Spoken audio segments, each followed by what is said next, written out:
"Dad, you're pathetic." My 16-year-old son Colton spat at me as he loaded his designer luggage into his mother's Tesla.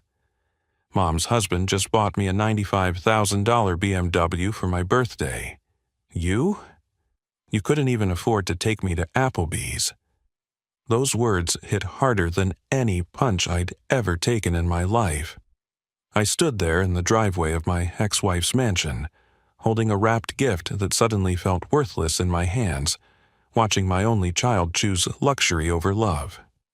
The February wind cut through my thin jacket, the one I'd bought at Goodwill last winter, but I barely felt it. Nothing could be colder than my son's rejection. My name is Vernon Hutchfield, and I'm 47 years old. If you'd told me 10 years ago that I'd be standing in my ex-wife's driveway, being dismissed by my own son while her new husband smirked from the doorway, I would have said you were crazy. But life has a way of breaking you down in ways you never imagined possible. "Vernon, maybe you should go," my ex-wife Bridget said, stepping out of the house in her designer yoga pants and diamond earrings that caught the afternoon sun. She looked nothing like the woman I'd married 20 years ago, the one who'd been happy with dinner at Olive Garden and movies on our second-hand couch. "This is Colton's special day and we don't want any drama." "Drama?" I asked, my voice barely above a whisper. "I'm his father, Bridge. I brought him a birthday gift." Roland Davenport, Bridget's new husband, walked over to us with the confidence of a man who'd never lost anything in his life. His Italian leather shoes clicked against the cobblestone driveway as he placed a possessive hand on Colton's shoulder. "Vernon, the boy's made his choice. He wants to live here full-time. My lawyers will send over the paperwork tomorrow. You can't just take my son," I said, though even I could hear how weak it sounded. "Nobody's taking anything," Roland replied smoothly.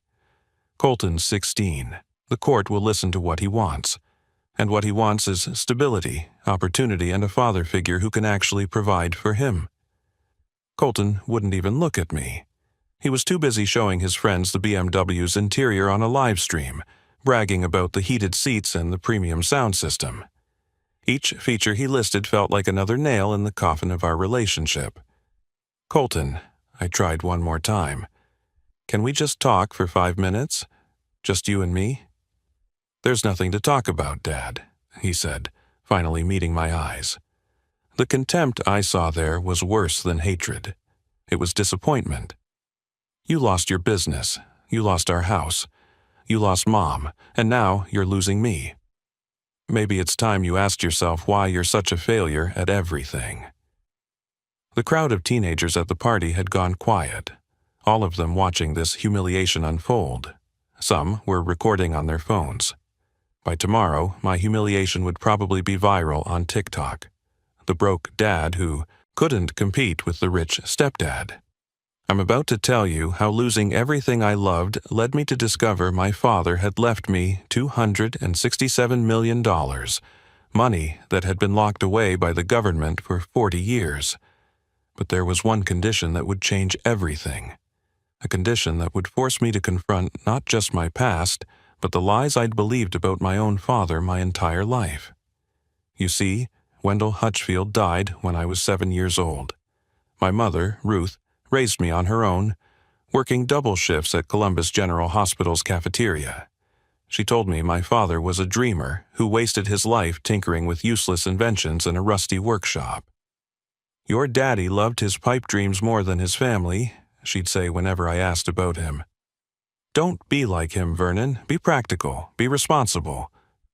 So I was practical. I was responsible. I built a plumbing supply company from scratch, worked 70-hour weeks, and gave my family everything I thought mattered. But standing in that driveway, watching my son celebrate his new BMW while I clutched a $200 gaming headset I'd saved for 3 months to buy, I realized something that would soon prove to be prophetic. Maybe being practical wasn't enough. Maybe my father's dreams were worth more than anyone knew.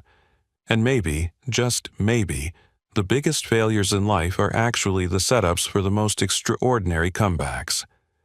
But first, I had to lose everything.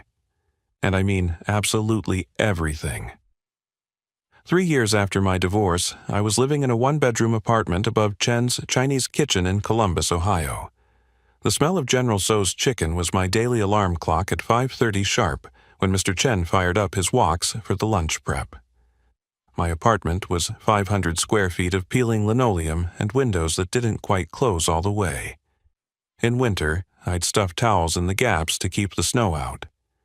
In summer, the place turned into a furnace that my ancient window unit couldn't combat.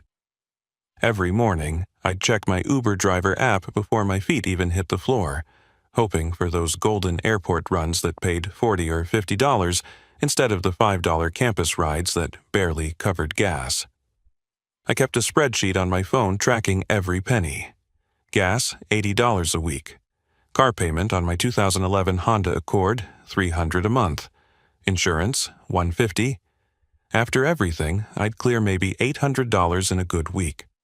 $400 went straight to child support, $200 to rent, and the rest went to ramen noodles, instant coffee, and the occasional dollar menu burger when I wanted to feel human.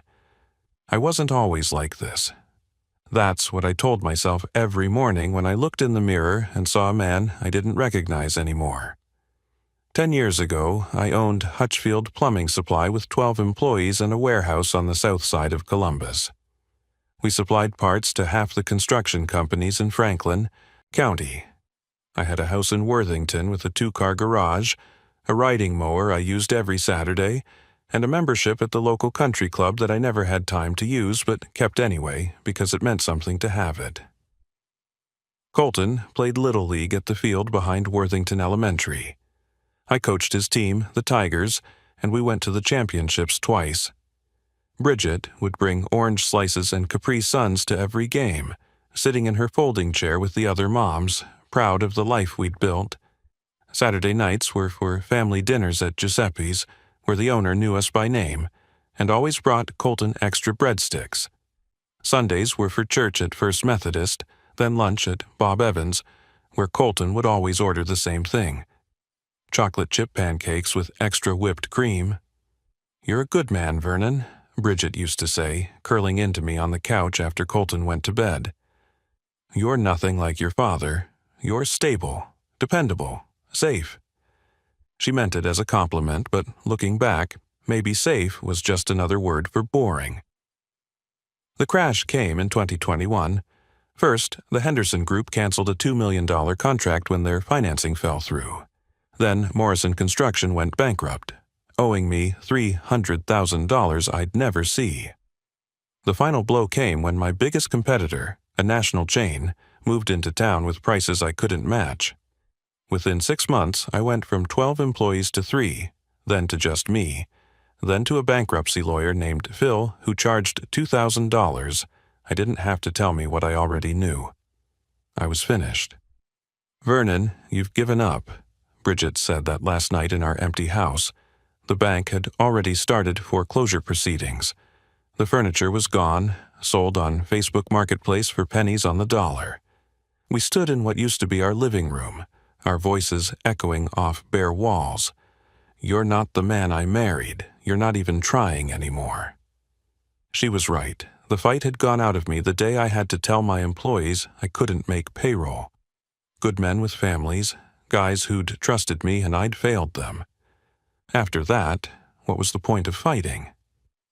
My mother, Ruth, had moved to Florida by then, living in a retirement community in Sarasota. When I called to tell her about the bankruptcy, she just sighed. "I warned you about taking risks, Vernon. Your father was the same way.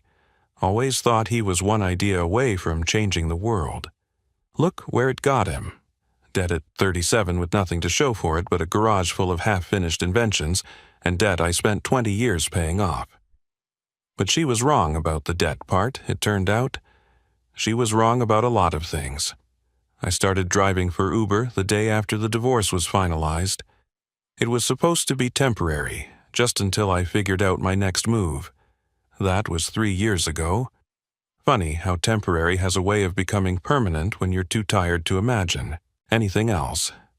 The worst part wasn't the poverty, it was the invisibility. When you're successful, people see you. When you're driving Uber, you become part of the car. Just another service like the air conditioning or the radio. I drove executives to meetings where they discussed million-dollar deals while I calculated whether I had enough gas to make it home. I drove kids Colton's age to parties in neighborhoods I used to live in, listening to them complain about their parents buying them the wrong color iPhone. But I kept driving. What else was I going to do? The confrontation happened on Colton's 16th birthday, February 15th, a date I'd had circled on my calendar for months. I'd been saving since November, putting aside $20 here, $30 there, skipping meals, and working extra shifts to buy him the gaming headset he'd mentioned wanting during our last phone call 6 months ago. $200 might not sound like much, but when you're counting quarters for gas, it's a fortune. I wrapped the gift in paper I'd bought at Dollar Tree, trying to make it look presentable. The drive to Bridget's new house in Moorfield took me through neighborhoods that got progressively wealthier, from my shabby part of town to tree-lined streets where the houses sat behind gates and perfect lawns that stayed green even in February. The guard at the gate had to call ahead to confirm I was expected. "Visiting the Davenport residence," he said into his phone. Not the Hutchfield residence, because my name meant nothing here. The house was a colonial mansion with white columns and a circular driveway that could fit 20 cars. There were already a dozen vehicles there, all of them worth more than I'd make in 5 years. BMWs, Mercedes, a couple of Teslas, and Roland's Bentley parked prominently by the front door. My Honda, with its cracked windshield and rust spots, looked like a mistake, like something that should be towed away before it lowered property values. I rang the doorbell, holding the wrapped gift behind my back. Through the glass panels I could see teenagers in designer clothes, a catered spread that probably cost more than my monthly rent, and decorations that belonged in a wedding hall, not a birthday party. Colton answered the door wearing a Gucci tracksuit. I knew it was Gucci because the logo was plastered everywhere, each symbol a small reminder of everything I couldn't give him. "Hey, buddy," I said, trying to smile. "Happy birthday." "Thanks," he muttered, not meeting my eyes. Behind him, his friends were watching, whispering to each other. I heard one of them say, "Is that his real dad?" "You coming in?" Colton asked, but his tone suggested he hoped I'd say no. Before I could answer, Roland appeared like he'd been waiting just out of sight. He draped his arm around Colton's shoulder with a possessiveness that made my stomach turn. "Vernon, perfect timing. Come see what we got the birthday boy." He led us, through the marble foyer, past a kitchen bigger than my entire apartment, and out to the driveway. There it sat, a black BMW M8 with a red leather interior, a massive silver bow on top, and a small crowd of teenagers already posing with it for Instagram photos.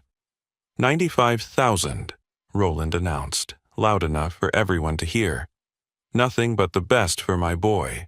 Custom ordered from Germany, 0 to 60 in 3.2 seconds. "He doesn't even have his license yet," I said quietly.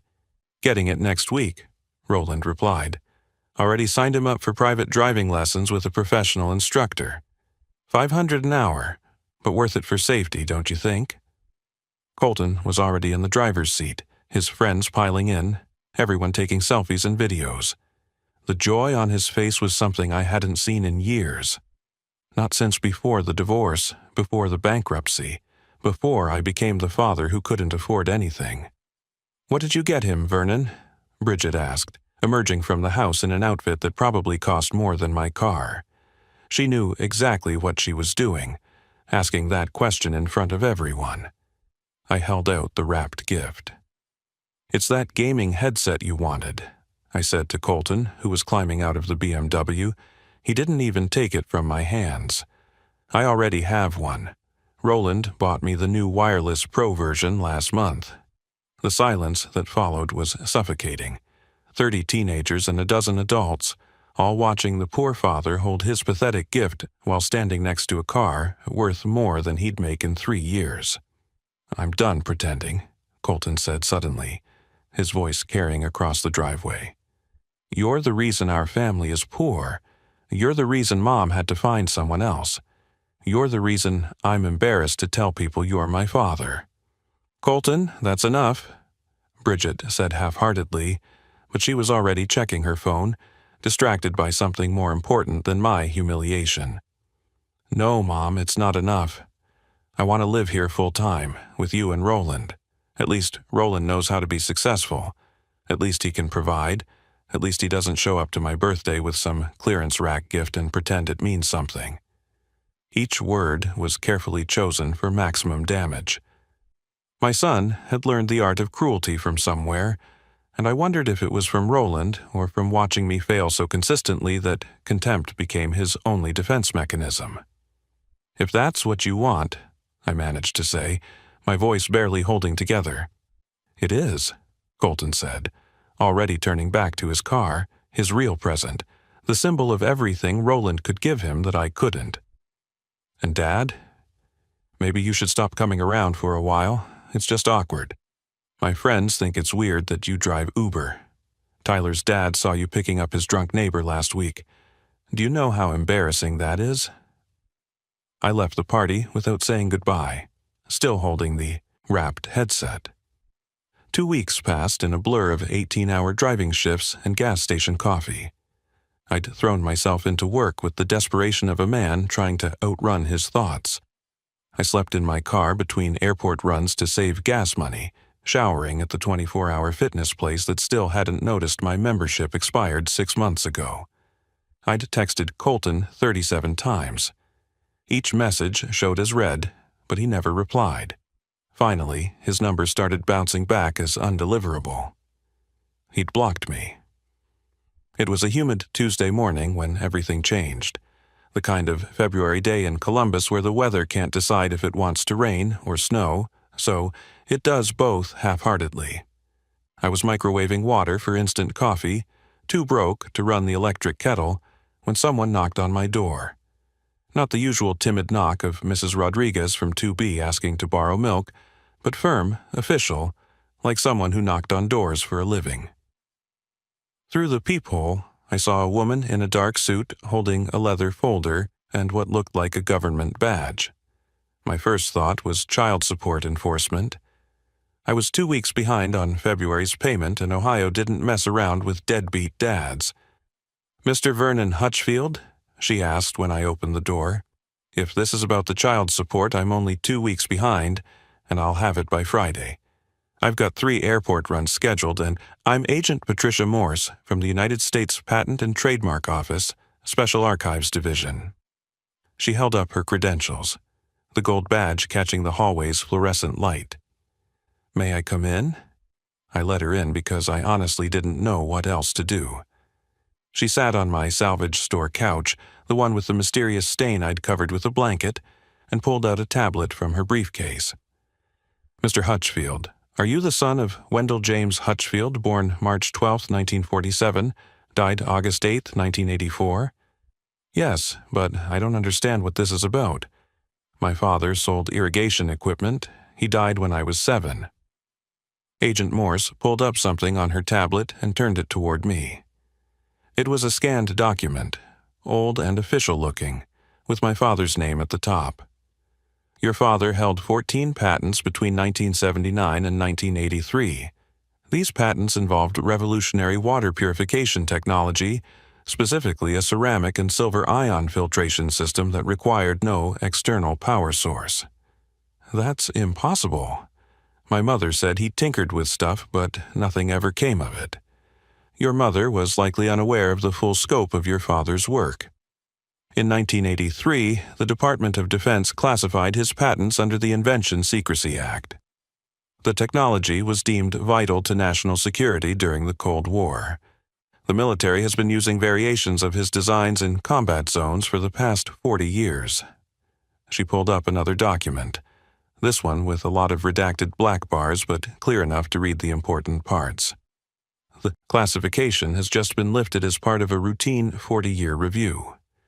Your father's estate is owed licensing fees for 4 decades of use, plus interest and penalties for the delay. "How much are we talking about?" I asked, expecting maybe a few $1,000s, enough to catch up on child support and fix my windshield. $267 million. I actually laughed. It came out harsh and bitter, like something was breaking inside my chest. This is a scam, right? Someone's filming this? Is this one of those YouTube prank channels? Agent Morse maintained her professional composure.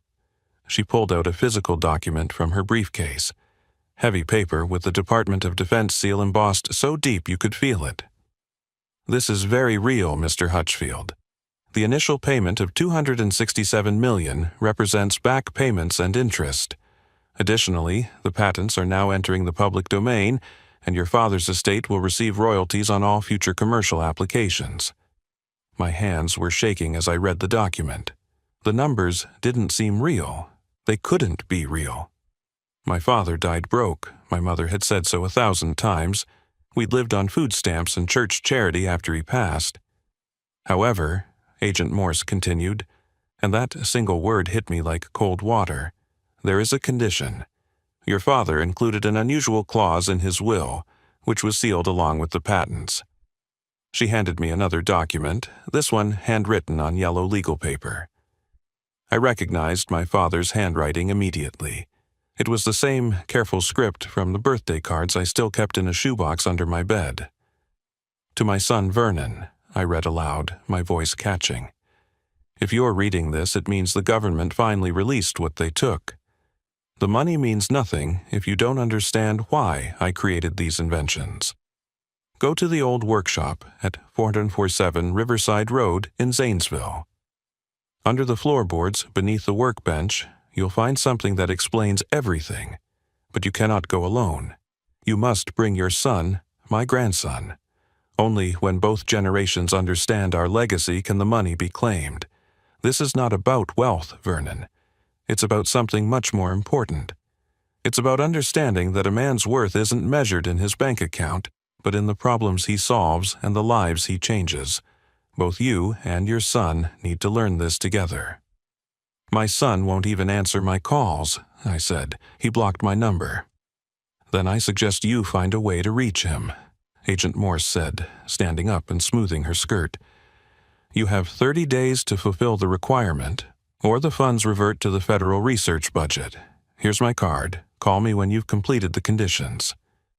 It took me 3 days to convince Bridget to let me talk to Colton. I had to swallow what was left of my pride and beg through text messages, promising I wouldn't mention money or try to guilt trip him about missing his birthday party. Finally, she agreed to bring him to a neutral location, a Starbucks downtown where the business crowd would ensure I couldn't make a scene.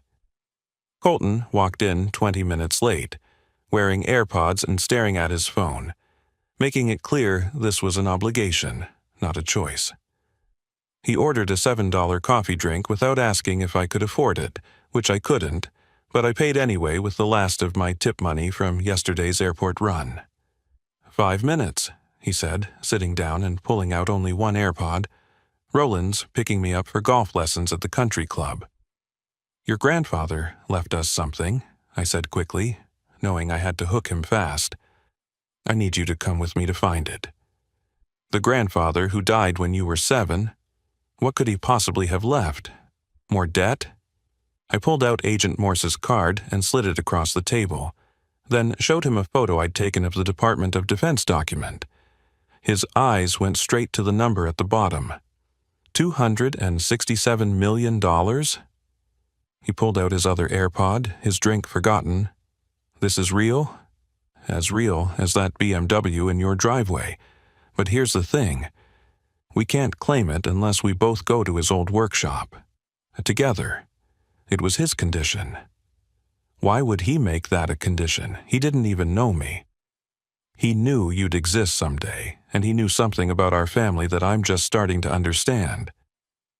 Colton leaned back, suspicion replacing surprise. How much would be mine? That's not the point. How much, Dad? I sighed, recognizing Roland's influence in the question. I don't know. Half? More? Colton, this isn't about dividing money. Your grandfather wanted us to find something together. Something he thought was more important than the money itself. For the first time in months, my son really looked at me. Not through me, not past me, but at me. You promise this is real, not some weird attempt to spend time with me? I promise.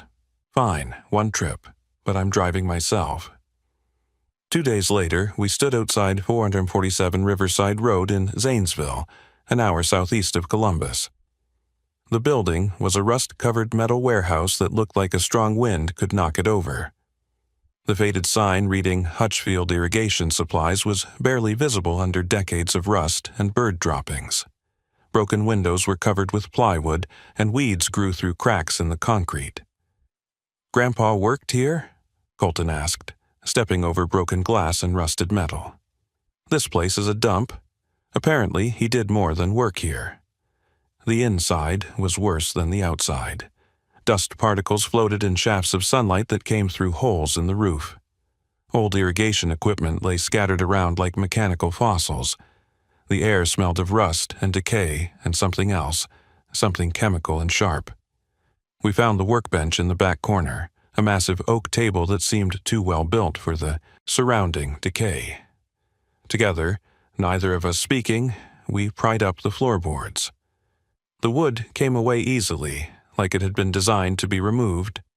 Underneath was a metal box, vacuum-sealed and pristine, completely at odds with the destruction around it. Inside were 3 items: a leather journal thick with pages, a device that looked like a portable water filter about the size of a coffee thermos, and an envelope addressed to me in my father's handwriting. I opened the letter with shaking hands and read it aloud. "Vernon, my son.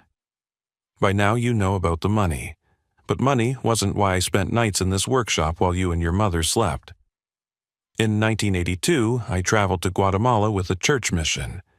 I saw children dying from contaminated water, their mothers crying over bodies that should have been playing, not dying. I came home and couldn't sleep for weeks. Your mother thought I was having a breakdown, but I was having a breakthrough. I spent every free moment creating a filtration system that could work without power, without replacement parts, without anything but ceramic and silver-ion technology that could last decades. The government took my invention in 1983, classified it, and used it to provide clean water to soldiers in combat zones. They paid me nothing while I was alive, claiming national security.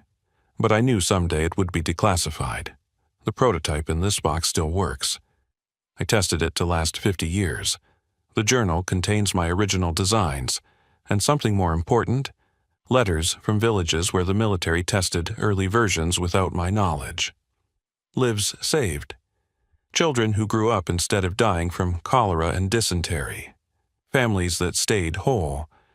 This was never about money, Vernon. It was about purpose. The workshop, the late nights your mother resented, the sacrifice of time with you that I'll always regret, it was all for something greater than ourselves. Your mother never understood this. She thought I was wasting our lives chasing dreams. I pray you'll understand. And I pray you'll teach your son what I couldn't stay alive long enough to teach you, that a man's worth isn't measured in dollars, but in the lives he touches. The money comes with ongoing royalties. The patents are now public. Every unit sold going forward generates income, but more importantly, every unit sold saves lives. Use the money wisely, but use the knowledge better. Colton was holding the water filter, turning it over in his hands. Without speaking, he walked outside, scooped up muddy water from a puddle, and poured it through the device. Clear water came out the other end. 40 years, he said quietly. This thing is 40 years old and it still works. Your grandfather built things to last. He looked around the destroyed workshop, then back at the filter. Dad, I'm sorry, about what I said, about everything. Agent Morse arrived an hour later to verify we'd fulfilled the requirement. She took photos of us in the workshop, documented the items we'd found, and made a call to someone in Washington. The money was transferred within 3 days. $267 million appeared in an account with my name on it, numbers so large they didn't seem real, even when I was looking right at them. But the real change wasn't in my bank account. Colton moved back in with me the week after our trip to the workshop. Not because I was rich now, but because something had shifted between us in that dusty warehouse. He'd seen me differently, and more importantly, he'd seen himself differently. We rented a decent house in Worthington, nothing fancy, just 3 bedrooms and a garage where we could work. Because that's what we did. We worked together. We took my father's journals and started studying them. Colton, it turned out, had inherited the engineering mind that skipped my generation. Within 6 months, we'd partnered with a nonprofit to distribute updated versions of my father's water filters to Flint, Michigan, where people were still dealing with contaminated water. Within a year, we had units in refugee camps across 3 continents. The design was so simple that local workers could build them with basic materials, but so effective that the World Health Organization called it a breakthrough in sustainable water treatment. "You know what I learned?" Colton said one evening, as we packaged filters in our new facility. We'd built it right next to my father's old workshop, which we'd restored as a museum. Grandpa wasn't poor, he was just rich in a way nobody could see. The facility employed 30 people now, all paid well above market rate with full benefits. Some of them were my old employees from the plumbing supply company, guys who'd never held a grudge about the bankruptcy and were just happy to be working on something meaningful. Bridget tried to reconcile once the news broke about the money. She showed up at my door with cookies she'd bought from a bakery, but put on her own plate to look homemade. Roland's pharmaceutical empire had crumbled when the FBI investigated him for price-gouging medications. Turns out he'd been buying patents for life-saving drugs and increasing prices by 3,000%. The man who'd bought my son a $95,000 car was facing federal charges. "Vernon, we had something special once," Bridget said, standing in my doorway like the last 3 years hadn't happened. "Maybe we could try again." I helped them with their legal bills not out of obligation but because that's what my father would have done. Help where you can, even those who hurt you. But reconciliation? No. Some bridges, once burned, provide better light than passage. "Mr. Hutchfield," a reporter asked during the ribbon-cutting ceremony for the Wendell Hutchfield Water Innovation Center, "how does it feel to go from Uber driver to multimillionaire overnight?" I thought about it, looking at Colton working beside me. He'd traded his Gucci tracksuit for jeans and a t-shirt with our foundation's logo. His hands were dirty from assembling filters, and he was smiling, really smiling, for the first time in years.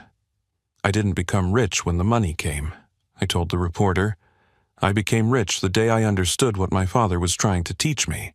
Success isn't about what you accumulate, but what you create. Not what you're worth, but what you're worth it for." The BMW Colton had been given for his birthday. He sold it after 6 months. "It never felt like mine," he explained. He drives a used pickup truck now, says it's better for hauling water filters to distribution sites.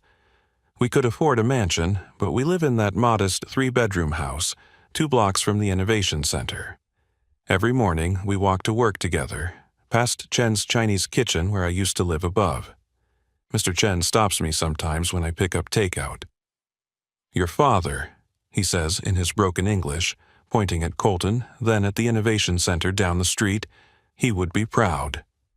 He's right, but more importantly, for the first time in my life, I'm proud too.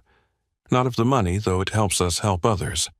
Not of the recognition, though it's nice to be seen as something more than a failure, but proud of the man my son is becoming and the purpose we found together. My son called me last week from Guatemala, where he's installing filters in the same villages my father visited in 1982. "Dad," he said, his voice crackling over WhatsApp, "I met an old man here. He showed me a letter from an American who came here 40 years ago, promising he'd find a way to help. The signature? Wendell Hutchfield." I smiled, looking at my father's journal open on my desk. "Tell them the promise was kept." "Already did," Colton said. "Told them the Hutchfield men always keep their promises, even if it takes 40 years. That's our legacy now. Not the money, though it enables our mission. Not the patents, though they provide the means. but the understanding that one man in a rusty workshop can change the world if he's willing to work for something bigger than himself.